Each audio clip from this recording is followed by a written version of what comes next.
welcome to episode 283 of That Great Business Show. I am Conall Ó Móráin. Now, this is the business show where we keep it real, tell the truth about how tough business can be.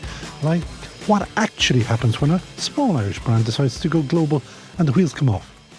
Put on again, come off again, go on again. My guest is Mary Sadlier, CEO of Coole Swan. Now, looking from the outside, it is a dream story. Award-winning Irish cream, international demand, a product so good that critics all agree that it whips the category giant, stocked across Ireland, UK, US and beyond. But as usual, not a straight-line success story. Mary has been through the mill. Mr. Trump's tariffs, for example, retail volatility where shelf space can disappear overnight. Power concentrated in the hands of a few players who control most of that shelf space. Decisions made without forecast, without guarantees, but with very real consequences. Things have gone very right. Things have gone very wrong. And the difference is paper thin. Now, all of these true life business stories are brought to you as usual by our pals down in Mayo. De facto shaving oil, the world's best shaving oil, not a beard oil, it's a shaving oil. It's for all of your shaving bits. And you will find that at defactoshave.com. Great bunch of people. I use it all of the time. Mary Sadlier, this is not your first rodeo with me because you and I have followed each other in business for a while. You go back to my radio days, if I remember. I do, yeah. So that's a while ago. And you set up Coole Swan when? So I got involved with Coole Swan in June 2011. So, overnight success in 15 years, yeah? Oh, yeah. Yeah, that's what it... But you and I have just had a chat. There are endless stories about how tough it is. But at the moment, you're riding high. So give me some of the downsides. Tell me some of the more stupid mistakes that you made. Because I just love keeping it real to tell people, oh, don't do that, or just avoid that. So one stupid mistake I'm really quite enjoying reveling in at the moment is thinking that everybody else has the answer. Thinking that somehow, because I didn't come directly from the drinks industry, I certainly didn't come from marketing, my background is finance. So I always thought the profit was somebody else. And I waited for them to tell me. The profit with a PH, not with an F. Yeah, exactly. So, and that's not true. Oh my God, it's so not true. Like, when you're driving the bus, drive the bus. Does anybody know anything? No. Do you know what? That should be made into a T-shirt. And on the back of it should be, no, they don't.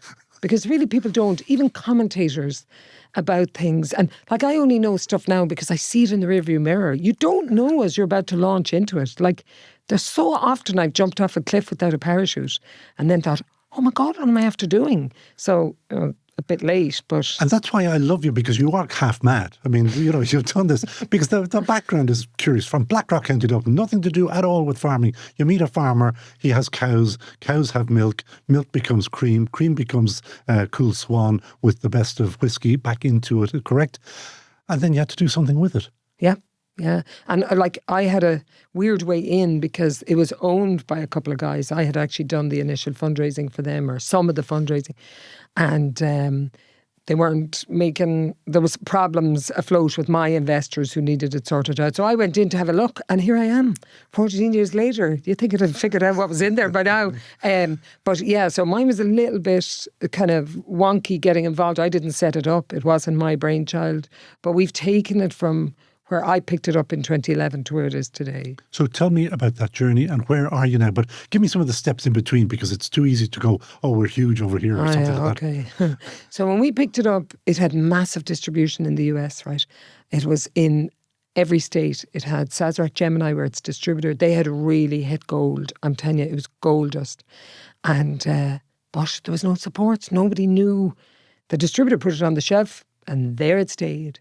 And the guys were like, why isn't it getting off the shelf? So when I stepped in, what we called orphan bottles were everywhere in the US. People were really annoyed with the brand. Be an orphan Nobody bottle? buying it. Okay. And this has a shelf life.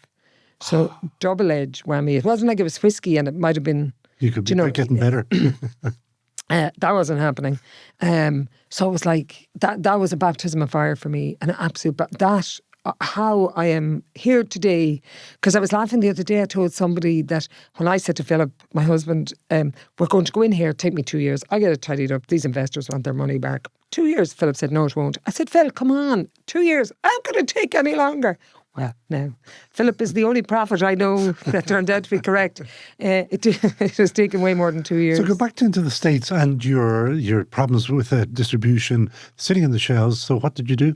See, so America is a very small country when it comes to business, and particularly in the drinks business. I have never, ever heard that said. Oh my God, it's tiny in the drinks business. And if you screw up in one state, and if you screw up in 50 states, the memory is very long. I thought you told me when we chatted a long time ago that it was like 50 different countries. 50 different countries. They do not, there is no easy access to each of the countries. But in terms of people and memory muscle about brands and how things happened for a brand, they're direct. They don't suffer fools. They'll cut you off, but their memory is long. So I entered with a brand that was somewhat in crisis, I'm putting it nicely, and was like, never, ever, ever bring that brand in here again. Did they actually say that to you? Yeah. Okay, that's a good start. That's a great start. The downside is if you say never to me, and it's actually a disease for anybody out there looking who thinks they respond the same way, it's terrible. If you say never to me, I'm like, right, I'll show you. I don't know what that's the essence of business, though, I think, yeah? Yeah, probably, actually. So I thought, how do we get back in here? So it did take 4 or 5 years, and then I had to go, Sazerac Gemini no longer carried it, so I had to go on what they call a self-import model. So you go in through, there's a into a company that a lot of Irish brands use called MHW. The man who used to own it, they've sold it subsequently, his mum was from Kerry. His dad was French, a man called John Baudette, and he was very good to us. So he set us up, and I went knocking on doors. And I came across a very nice distributor in Colorado. He had been a bass guitarist with the Eagles. Get away. Eagles are one of my favourites. So Jim and I got on so well from the get-go, Jim Krug. What did you ask him for now? His autograph? Oh my God, his autograph, everybody's autograph. I wanted to meet the Eagles was my main reason for chatting to the guy. Anyway, he was brilliant. He built us up really well in Colorado, but then he got very sick. He ended up with some neurological illnesses. Sadly, he's no longer with us. And so I broke that market and got on great with Jim. And then I got a massive break in Massachusetts with a really old style Burke's, fabulous distributor, just old style, Burke's, decent. as in from Galway type of Burke's? They're definitely Irish, and they hold their Irish tight, but we're not in there because we're Irish, because they're really tough on commercials. So, but they're very decent. They're family owned, still family run. I love family businesses. We call it the 30% factor, but we'll come back to that. So we got into Burke's. And then the next thing is we got into New York, and that was the roller coaster from hell, because we got in with a company and they dropped us and they picked us up and they dropped us and they replaced us with another cream, and all the time they were coming to visit and they were winning trips to Ireland, and my bank balance was diminishing rapidly, entertaining these guys, and I was thinking, what the hell? Is New York one market, or is it broken? It's not. Okay, it's just upstate, downstate and Long Island. Okay. They're all the 5 boroughs, upstate and Long Island, are all one market. Really tight though. Like New York, they tell you stories about the New York Liquor Board. It would make your toes curl. So they have a book yay big about how you behave in New York. And the problem is, it's like everything with the regulations. It's only until, I suspect, somebody doesn't like you that the regulations get pulled out. And in that book, there is somewhere where you will be buried. And I have seen so many people buried by that regulation book. So we kept it straight, narrow, and we kept we 2 eyes in the back of the head as well as the 2 in the front. So we've really begun to do very well in New York. We changed distributors about 4 years ago to a crowd called MS Walker. Fabulous, really fabulous. They have us in New Hampshire now as well. We love them, and they have us in New Jersey. And it's a big learning too in life. It's about people. If they're not your tribe, see ya. Like people have often said to me, I don't like that expression. Well, I'm sorry, but that is actually how it works.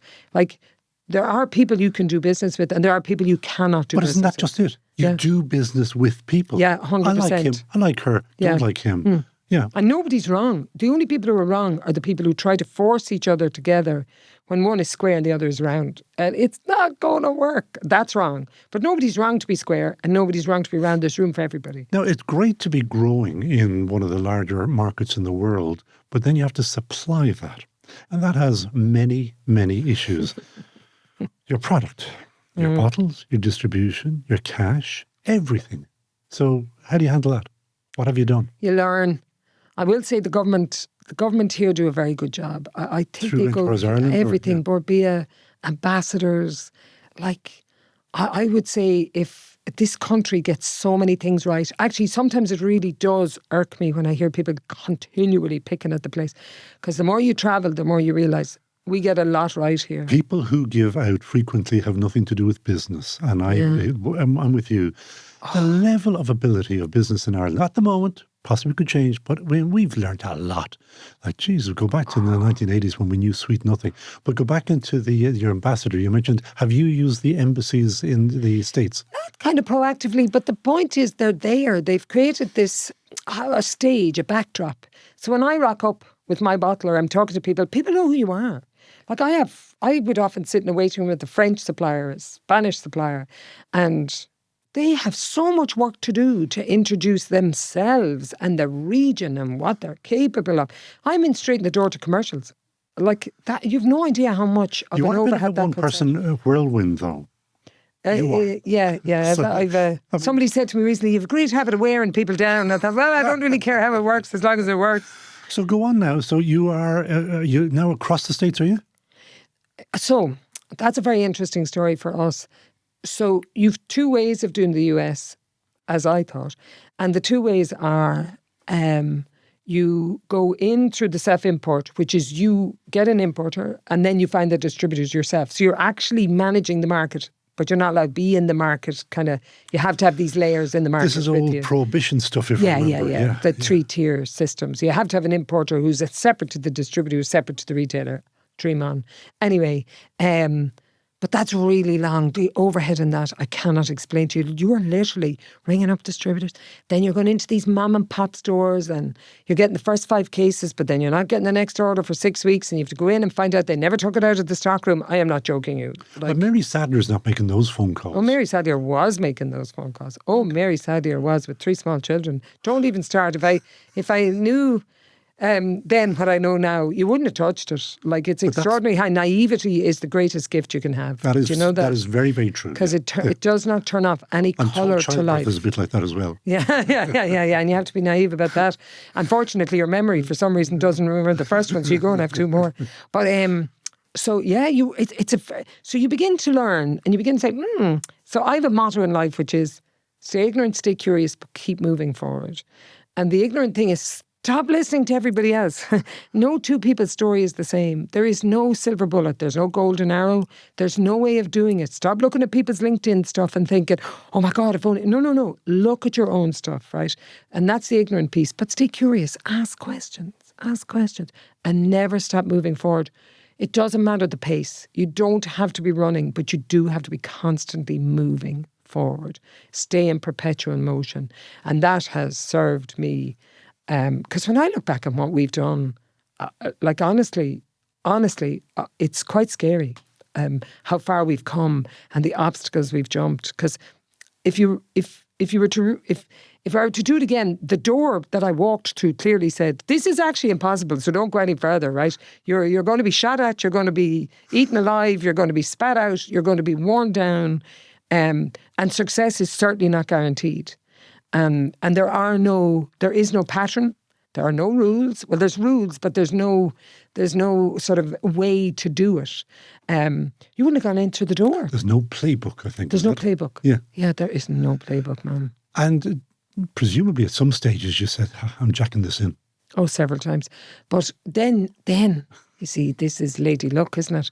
You're just about to chuck it in and she gives you this huge leap forward. And you're like, okay, I won't chuck it in today. God, I can't believe they rang me. What was the best one of those that you remember? Probably had a few of them. John Cooney, God rest his soul. He only died there recently. He was a buyer in Musgraves, gave me a big break. I think I remember you on the last time you were on, giving him a shout. Yeah, brilliant guy. He gave me a really good break and he was really decent, tough.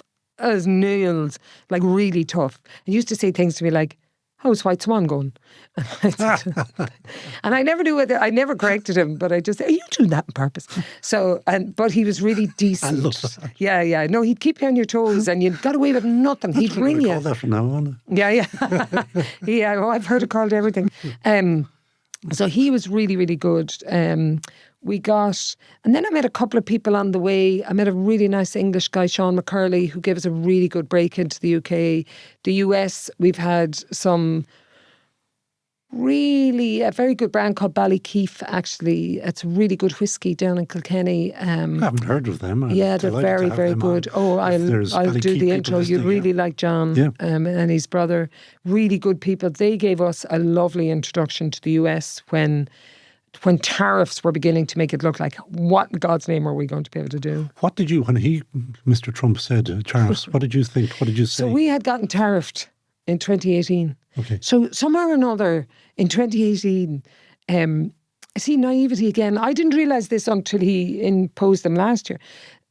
There had been a discussion about tariffs and somehow dairy got stuck. Irish whiskey got out. They managed to get everything off the table except dairy. And then in the tail end of dairy, turned out there was a cream liqueur sitting there having trouble with tariffs. And so we got done then. And I tell the story that like Philip was in Colorado. I was at home ready to get the kids up 6:30 in the morning. Whatever that programme, RT Morning Ireland, came on at the business news. Anything on the sea going to America today will be tariffed. I said, "Excuse me?" So I rang Philip. I said, "Please don't tell me we have stock. Please tell me it's in." No. He said, bizarrely, it's on the sea. And I said, "You are having a laugh." And he said, "No, it's on the sea." So we had 48 hours to find, I think at the time, about $80,000. I'll never forget it. Because to pay the tariff. You have to pay the tariff. Yeah, you can't land it. Yeah, you have to pay the tariff. And then Joe Biden got rid of that. Now, where I got the 80, and please, I did not get it criminally. I'm not suggesting I stole it. I'm just saying I can't remember. Did a bank be, was a bank? No, nice? a bank. Okay. No, a bank wouldn't give you. I think I just went out with the cap and said, "Lads, come on. I know how to do this. Give us the money." And so we got that stock cleared and in. So we had about 12 months of that.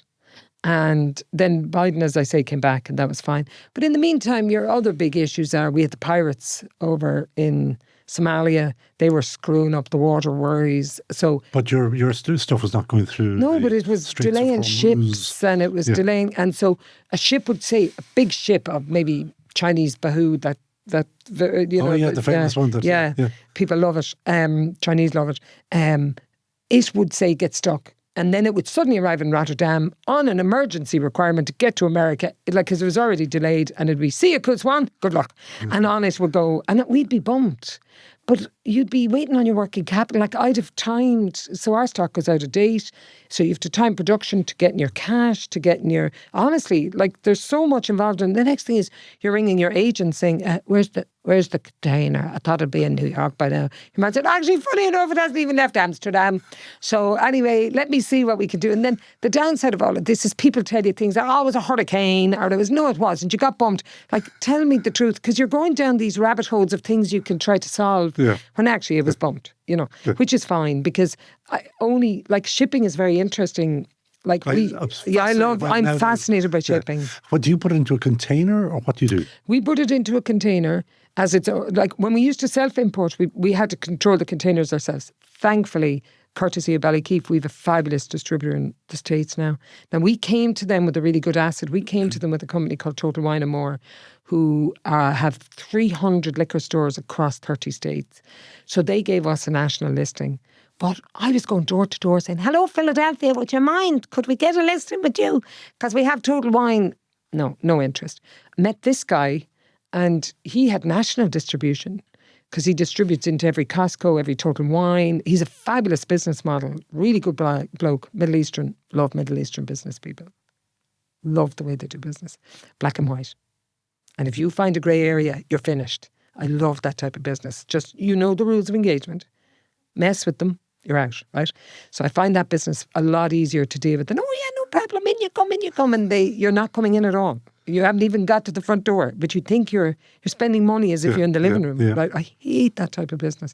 So So when now he orders it and he picks it up, hallelujah, and he takes it down to Dallas, and then he shoots it across. Now I still control the orders because they're my contracts, if you know what I mean. So he and I work collaboratively. His team work collaboratively. But this is fine and dandy when you started small, shipping over there. That's cool. But when you get into 330 million people in the States and they are big on their booze, and how do you suddenly go and start supplying that? Because have you got the capacity to actually ramp it up? Yeah. Yeah. Okay. We have the physical capacity. We work with a fabulous company based out of Cavan in Baileyborough called Terra. So Terra Manufacturing, for example, Sean McKevitt is the owner of it. Brilliant bloke, really clever. I really like them. They're astute, clever, on the mark, modern. And what are they doing for you? They manufacture the liquid, Okay. they bottle the liquid. So they are a cream plant. So cream is really tricky to make. So when we took the plant over, we're farmers, right? Or I married a farmer. And I remember we had a discussion. Actually, I'd met with John O'Connell in West Cork, and they had set up their own distillery with bulk tanks, and because it's whiskey, right? It's a natural anaesthetic. It's a kind of anaesthetizer. It keeps stuff clean. Sorry, it cleans. Yeah. And he was doing this with the bulk tanks, and then I thought, I came home and said to Philip, here, we're going to make our own cream liqueur. So very nice. A very nice man came from the Department of Agriculture, had a look at where we were, had a look at our plan. And by the time we got him up off the floor from laughing his head off, he said, not going to happen, okay? Never going to happen, right? Have you any idea? He said, you have to pasteurize the cream. And the cream is full of bugs, right? It comes out of a cow's udder. So, it's got to be pasteurised and tidied up. And he was saying, you're not going to do that here. This has to be a wildly sterile environment. So when you go, people often say, can we come and see your distillery? And we're like, well, actually what happens is the bulk tank comes up. We come up to the back of their factory. Our bulk tank comes in full of cream. We screw a nozzle on and next time we see it, it's on the production plant going into bottles. That's how sterile the condition has to be. You cannot get any contamination into the pipes. I remember bringing the kids down to Dingle Distillery. I'll never forget it. And the guys were downstairs bottling the gin out of a container because gin is 40%. Nothing survives in it. That's that famous song, the English one, Out in the Midday Sun. Mad Dogs and Englishmen. Yeah, because they were drinking gin because it was keeping them from getting bugs, but they were drunk. That was the quinine in the tonic, actually. It kept the malaria away. But also, I think I read somewhere recently where the actual 40%, it's 40% plus. So we keep just generally, it keeps the place disinfected. And that's Ishkabaha, isn't it? So that's probably good for you as well. Yeah? So ours is 16%. So anyway, I remember the kids seeing them filling Dingle gin, and they were like, how are they doing that? And you suddenly realise the difference between the manufacturing process. It's a different product, yeah. So we have a really good partner in Terra, so he can scale up. So that's US. UK, you have done great things in the UK. Yeah, I have to say, I take my hat off to ourselves in the UK. We went deep, not wide. What does that mean? We got into Tesco and we said, that's You got into Tesco in Ireland originally, if you remember, yeah? Yeah. And then did they introduce you to the UK? No, we found our own way into the UK. Again, just persistence. And was that lad, was he, Terry Leahy, was he in charge of, the Irish lad in charge of Tesco at that stage? No, nothing to do with that. He wasn't there. Ken Murphy's in charge of it at the moment, and he's an Irish guy. Actually, most of the senior executive team are Irish. We never meet them. But so we managed to get into Tesco UK. We were supplying them directly, right? So it was a great little model, and we had done very well in John Lewis. So I inherited John Lewis from the previous team. But that in terms of sizes, to John Lewis' team. Tiny. I mean, John Lewis used to have 70 stores. They're down to 30 now, post-COVID. And contracting, I think, Yeah, they have a good online business, I think. So the brand is strong, but, retail has changed. But anyway, so we got into Tesco UK and we said, right, that's it. We're going to make a go of this. 3 times they came to us and said, we're going to delist you if you don't get your numbers up. You're going to be delisted. And they were like, it was like a comedy of errors. Like you'd pay dunnhumby for an activity and then it wouldn't happen. Now, I have to say... explain that to listeners and viewers. You paid dunnhumby for activity. What does that mean? So Tesco if you want to do anything on their shelf, you have to pay for it. If you want neck tuckers or shelf tuckers or those aisle fins that you see, or the way some shops are wrapped in Cadbury's. Yes, that you pay for all of that. Costs. And their marketing arm is called dunnhumby. Ah, okay. So dunnhumby, they like you to spend, because it's funny like funny that. So we got a really good deal with dunnhumby at one stage on promoting the brand. Now, to be fair to Tesco, when they found out it was a problem, it never happened. It never, ever happened. dunnhumby never put it in place. We got a bill for 28,000 sterling or something. We got no sales because it never happened. So to be fair to Tesco UK, I got on to the buyer and then to the buyer's senior. I looked them up on LinkedIn, sent them a note, then rang them. You see, there are benefits in LinkedIn. You were saying earlier on there was no benefits in LinkedIn. Don't be reading people's profiles, but LinkedIn is great. If you want to, it's a bit of a snoop for business. I live on it. Do you? Yeah, absolutely. Yeah. Anyway, back to dunnhumby. So dunnhumby, anyway, they were very good, and they said, okay, we'll wipe out that and we'll start again. But we were threatened with delisted 3 times. And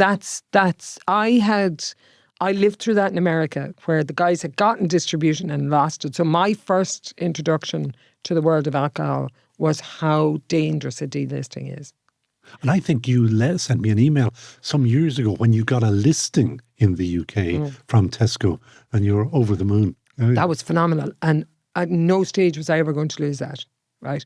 So now we grew by 45% in Tesco last year. We were the only spirits brand in the UK in double-digit growth. Come? The liquid. When you say liquid, the product. The product, yeah. Once people taste it, I mean, I'm now happy to say there are 3 things you need to be successful. You need a good product, but it's only one leg of the stool. You need really good commercials, because you've got to be able to survive. The customer has to be able to pick it up at a value price. What are you calling commercials? Terms, like everything from price to sort of payment terms to the little bits of 250 here for storing it longer than, or if you're late on delivery, if your truck rocks up and it's the wrong truck, you get fined. They all build up real quick. Like, they eat through your margin real quick. So you get really good on margin. Commercials. You get commercials, or price is only a small part of it. I found that out to my pearl. And so we got commercials and then distribution. If you don't have the shelf space, and you've got to own that shelf space, because you said it at the opening, you can be delisted, you can be taken out. Because up until recently, I wouldn't have thought we weren't part of anyone's P&L, right? So I'm up against companies that retailers need to have on their side, because their P&Ls are interlinked. Like, there's no way. They're so big, you have to have them. And you're too small. They don't need you. They don't need me. Yeah. I'm cute. I remember hearing from 8 Degrees that we had on the podcast a few weeks ago, but I had previously had them on radio, is about being pushed off the shelves, literally, physically. So we're not selling, so off you go. So that's, I literally lie awake. I know where every bottle, bizarrely, of Coole Swan is today. I know. Okay. I literally know how many are on every shelf. Now, we're going to run out of time, but there are a couple of things that you want to talk about. I want to know about the future of where you see it. But you also, before we get there, Mercosur. You specifically asked me to ask you about Mercosur. Why, and why is it important? Many, if not most of the people watching, listening, won't even, they'll have seen it in the paper or something. They'll say, oh, well, it doesn't really affect me. Okay, so, because I've seen a lot of discourse on LinkedIn on it, and I thought it's a real example of something that's very difficult to navigate. So, as a supplier, Mercosur, bring it on. Another new market for us. Explain to anybody listening why, what, who, what. So it's a free trade agreement with Brazil. I think it's Argentina, Venezuela. It's not Venezuela. It's Brazil. Is there Chile? There's Chile, Brazil. There's only 3 in it, or 4 in it. 4, I think it might be. I looked it up recently. So South America, it's big because there are huge numbers of people. And, and they're markets. Growing, and they're getting wealthy. And it's a really sophisticated. I mean, I think sometimes people sell you images of countries like Latin America's we get the whole Ecuador and Venezuela and the poor like dictators, but these countries are prospering. You know, they live within the culture they live within, but they're doing well. So it was very good to see it open as another new market, because your problem with all of these are So, for example, we just got listed in China. Now, after 36 months of trialling, right, we've just gotten our first big order for China. Congratulations. Yeah, actually, that's only happened in the last few There's days. a lot of people in China, you know. There are, but I tell you, nothing moves quickly in China. So, but we've a very lucky. We have a good partner. They have Powerscourt and Gunpowder out there, and so now we're their third Irish brand, and they're doing great business with Gunpowder and. Patrick is Gunpowder, Gunpowder gin. Yeah. So back to... So anyway, but the problem with that is, say, we've that order in now, that could take another 4 or 5 weeks for it to go out because of paperwork. Like if America's a free market and you can just put that in there, and Europe somewhere in between, China's the other end of it where it's very... And to Brazil ship was from the same. here to China takes you how long? I think it's 6 to 7 weeks. Okay, but that's chunky because that's sitting on that's product sitting America's 5 weeks. Yeah. And to go down to Houston, no, that was the port of New York, it's 5 weeks because it has to go up through Amsterdam and Rotterdam. I was going to say it goes over to Amsterdam and then around again. Whereas this goes to Southampton and across. So it's funny, it's amazing how when you start breaking the world up, some places are closer than others. Anyway, because I'm fascinated by shipping. I find it the most fascinating business in the world. Back to Mercosur. What are you saying about Mercosur? That we should be adopting it, that we should not be? You see, it's only about the beef farmers are the people who are trying to stop it. Yeah, and I think the MEPs voted against it, the Irish MEPs, so it's in a bit of suspension. They put it to the long finger to the vote. And I've seen a lot of discourse on LinkedIn saying, this is terrible and we shouldn't have done it. Dan O'Brien, the economist, is very hot on the subject. Yeah, look, I think once you start getting excited about subjects, I think that's the time you need to put a coat on your head and actually say, hang on a second, right? What are we trying to achieve here? We want to open more markets. But what you got to remember is, and something I see wholesale in every business in food, is we're a high-cost market to produce because wages are high, regs are high, expectations are high. We have the best quality food. I mean, we bring lots of people over here, and the one thing they will remark on. Americans in particular. Oh, my God. They say, can we have more breakfast, please? Because they taste cannot the believe, food. Yeah. Now, I'll go off. So we're a high-cost economy to produce. Okay.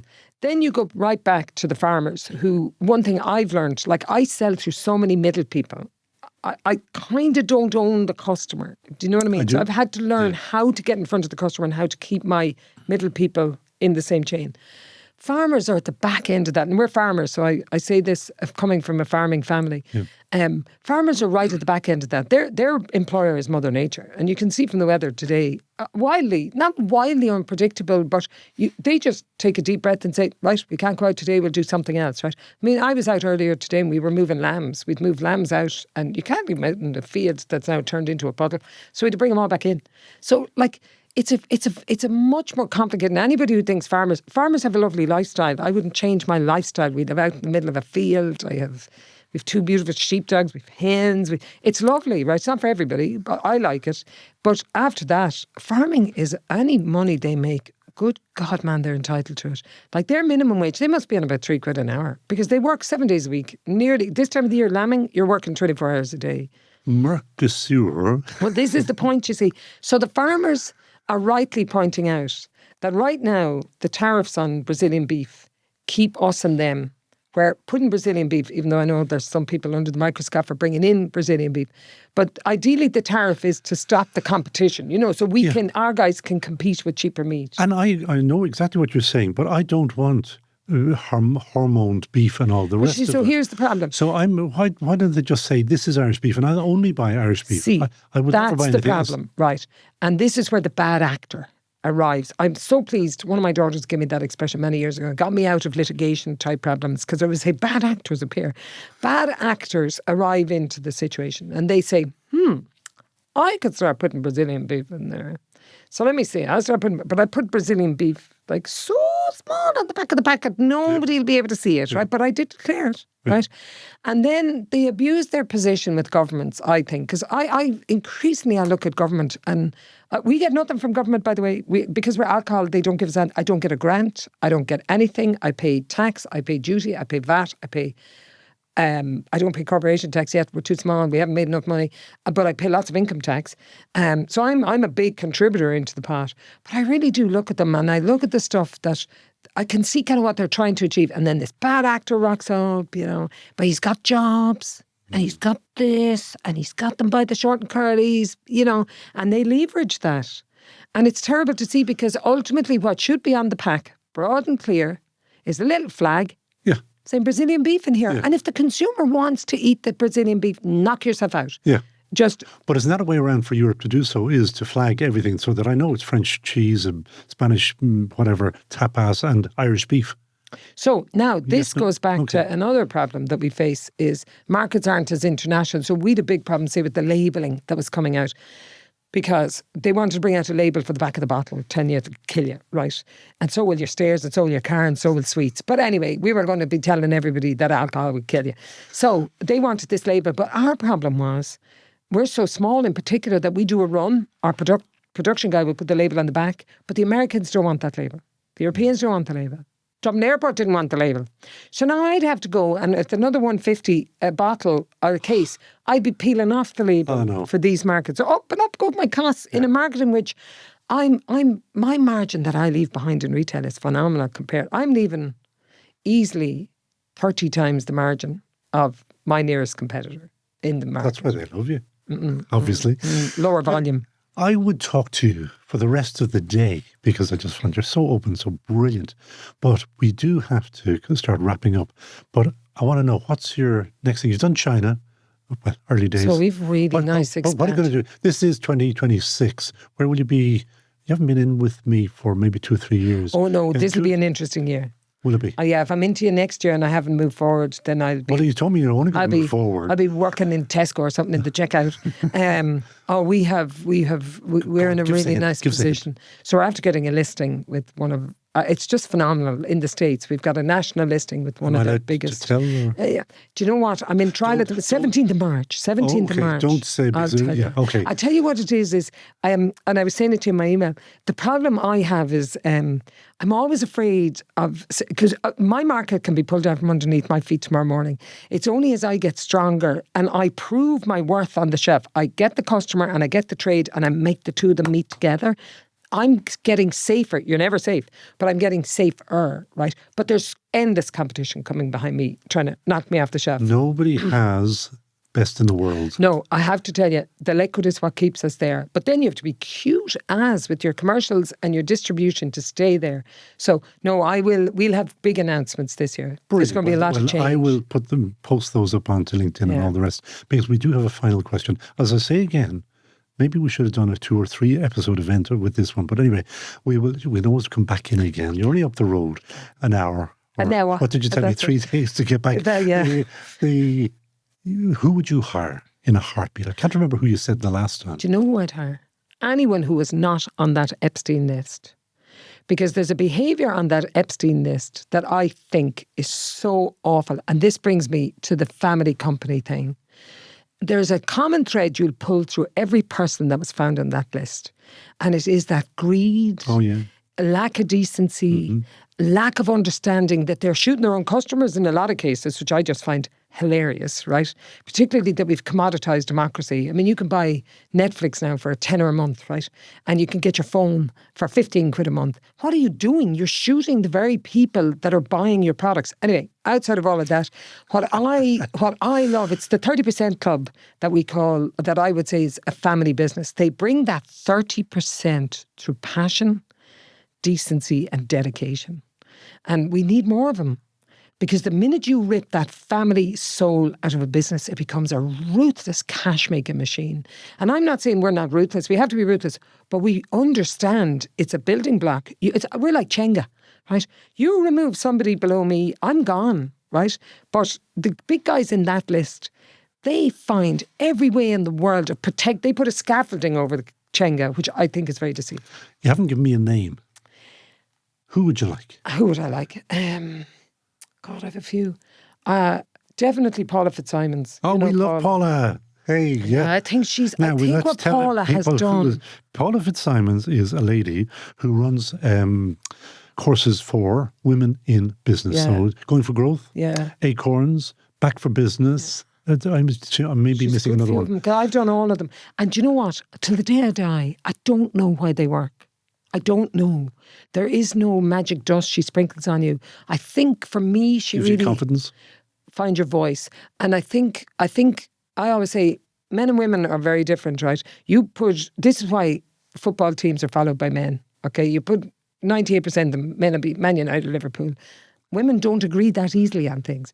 So we don't have that team, we don't jump into a silo and just say, okay, we'll all follow. Yeah. I was at a gig last night and people were like, they were talking about rugby coaches and they were saying, yeah, this guy is saying that if you do the foulers, the people who are kind of get the most cards win the game. I think he's the South African coach.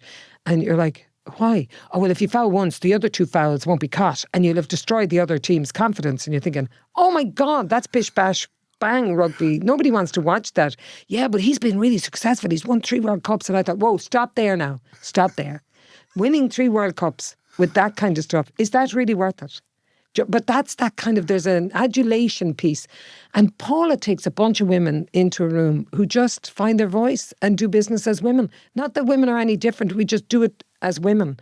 And I really admire her. And she goes below the radar from what I can see. Now, she's formidable. You don't mess about with Paula. I mean, you get in the course, you turn up. And that's saying something for me. The queue trying to get onto her courses. She is phenomenal. Yeah. I can't explain. Yeah. I just think the woman, they need to put a statue up for her because she has done more for Irish business, I think, than anybody else. I would so agree with you that in terms of T.K. Whittaker, Sean Lemass and others, is that he was my mentor in college, T.K. Whittaker. Was he? Yeah, he did my master's. Lovely man, I believe. He did my final dissertation in college.